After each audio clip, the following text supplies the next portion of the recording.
Hi, my name's Phil. I like talking about politics, and in this video I'd like to discuss the latest on the Northern Ireland Protocol talks as Foreign Secretary Liz Truss indicates that she accepts that there's going to have to be customs controls on goods even if they are destined only for sale in Northern Ireland.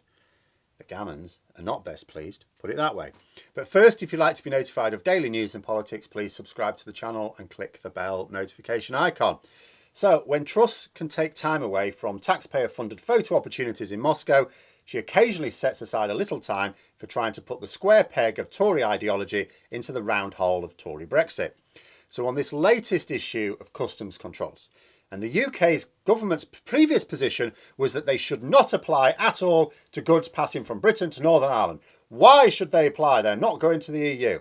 You know, they're not intended for export to the Republic of Ireland. What's the issue?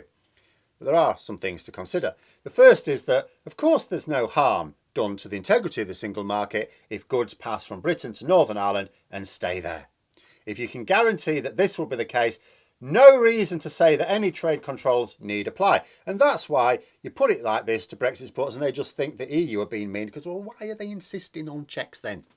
But the issue is this. How do you know where they're going? How do you know that a lorry load of sausages going to Northern Ireland is going to stay there? There are two ways in which this may not occur. The first is that someone may be lying on the declaration. They say, oh, yeah, these are going to Tesco in Northern Ireland. And they may not be. Now, there are ways around this. The UK was supposed to implement, for example, we agreed to implement a requirement that goods bound only for Northern Ireland should have that written on their packaging. Northern Ireland market only or something. That way, couldn't then turn up in the Republic of Ireland for sale without arousing suspicion. In addition, there have been ideas about trusted trader schemes that say that certain retailers who will have to keep careful records can be trusted not to allow shipments to be passed on to the Republic. Again, the EU are totally fine with this. Totally fine with it. Perfectly happy with both those measures. The problem is that requires data sharing, and the UK government have been stubborn about that. So two measures that would have allowed greater confidence that goods bound for Northern Ireland really were bound for Northern Ireland only have been blocked by the UK government. But the second issue, that even if sold in Northern Ireland, what's to stop someone buying them and then taking them into the Republic of Ireland? Like no checks between Northern Ireland and the Republic of Ireland. That's the main mechanism for the peace process. The second thing to consider is that we signed a treaty saying that these controls would be applicable. Like Brexiteers often crow about, the Northern Ireland Protocol says we should have unfettered trade. And that means no checks. Unfettered trade indeed means no checks, but that is not what the Northern Ireland Protocol says. They are misquoting it. Here it is, fresh off the UK government website. Ensuring unfettered market access for goods moving from Northern Ireland to other parts of the United Kingdom's internal market. Northern Ireland to the rest of the UK. Not the rest of the UK to Northern Ireland. Not moving around the UK. No, just from Northern Ireland to the rest of the UK. When it comes to checks, the protocol says that there must be no customs or regulatory checks on all physical infrastructure at the border between Ireland and Northern Ireland. But it also contains sections that describe how the checks that do take place from the rest of the UK to Northern Ireland should happen. So although it says unfettered access from Northern Ireland to Britain, it says you have to have checks from Britain to Northern Ireland. It's all there.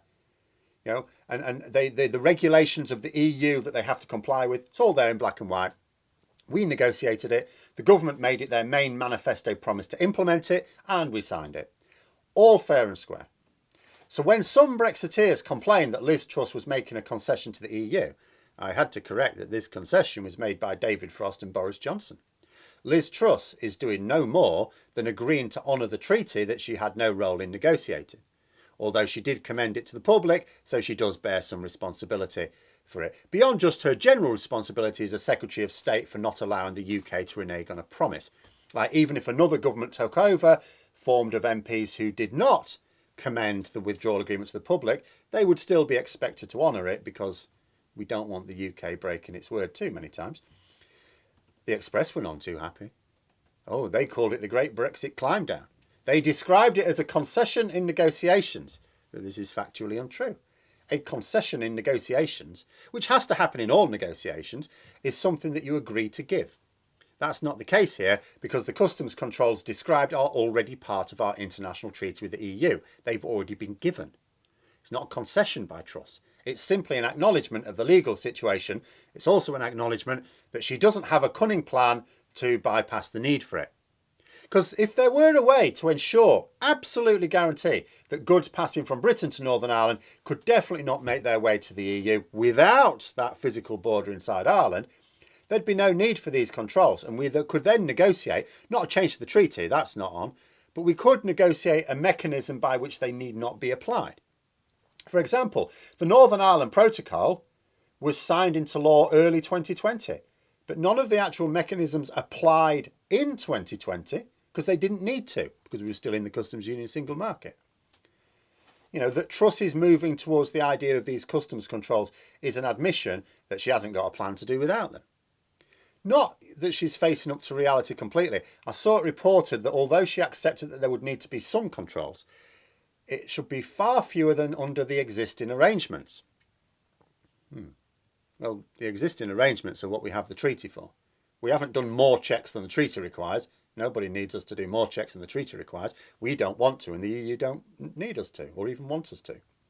Again, she can slowly move towards a long-term sustainable footing with the Northern Ireland Protocol and try and hold out the olive branch to hard Brexiteers that she's going to diminish it. It's like, oh yeah, to the EU, yeah, of course, yeah, we understand the treaty, yeah, we know there has to be checks.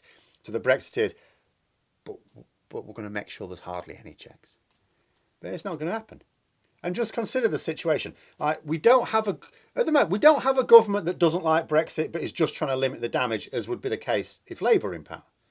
This isn't just the party of Brexit in government. It's specifically the section of the party that wanted Brexit, because we've got to bear in mind, there was plenty of Conservatives who didn't want Brexit. What we have in charge here is the portion of the party that wanted Brexit, completely in control. Well, in control of the government, not reality, of course. So this is a hard Brexit government. Every single Tory MP, regardless of how they campaigned in 2016, had to campaign on a platform of hard Brexit, which meant rapid and severe divergence from the EU. They were quite clear about that.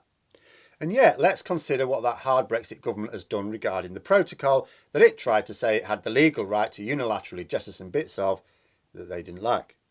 An absurd notion, but it gave every indication of trying to do it anyway last November, after threatening to do it several months prior. Now, they believe they could get away with it because it would only annoy Ireland and France, and that the rest of the EU would not risk their trade with us to back them up. So in other words, so France and Ireland would turn to the rest of the EU, and the rest of the EU would look at their shoes going, no, we're not going to, you sort it out. But then, the largest economies in the EU, including Germany, Spain and Italy, Portugal, all said that they would be prepared to dissolve the trade and cooperation agreement if we did not honour the Northern Ireland Protocol. There was no dissension, even from the ultimately much less influential Eastern EU members. So we backed down from that one. Then we said, all right, we won't trigger Article 16. Probably, we still reserve the right to do it. We still insist that we can do it, but we're actually not going to do it. But we still insist that there'll be no checks in the Irish Sea. Now we say, okay, there will be checks in the Irish Sea, but not as many as there should be.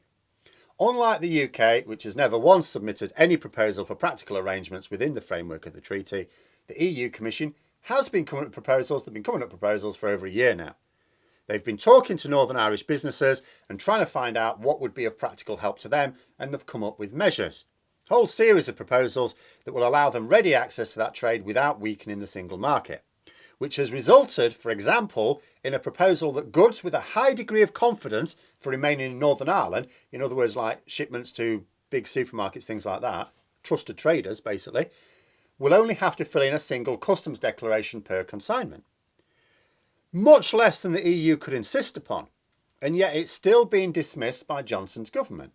In reality, the situation is this. The lunatics holding Johnson hostage do not want any form of trade friction inside the UK. They would actually rather Northern Ireland were no longer part of the UK than allow that. And that is where their assertions will take them.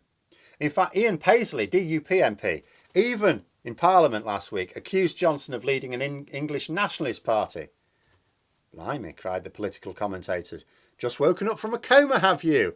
If you've not been paying attention for the past few years, of course that is what Johnson is doing. Obvious to everyone. But people are also asking if the penny is finally dropping for the DUP. I doubt it. They've done this before. They supported Johnson, then accused him of betrayal when he agreed to the Irish Sea border and the withdrawal agreement.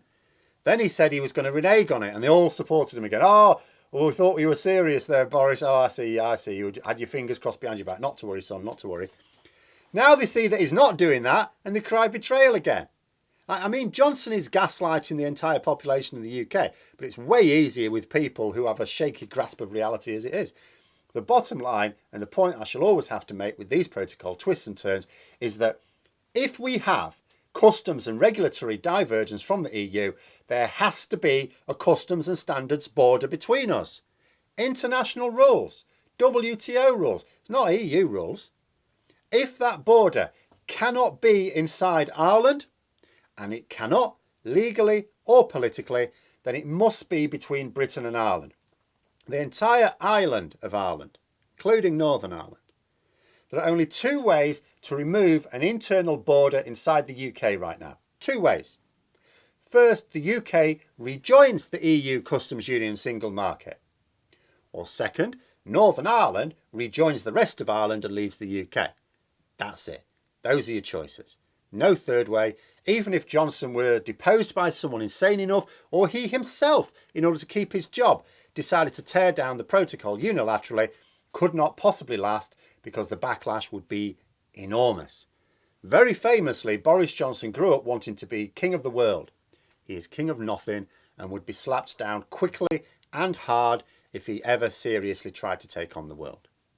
But those are my thoughts. Let me know yours in the comments below. I hope you found the video interesting. If you did, don't forget to click the like button. If you'd like to support the channel further, please also click the Patreon link for details. And until next time, I'll see you later.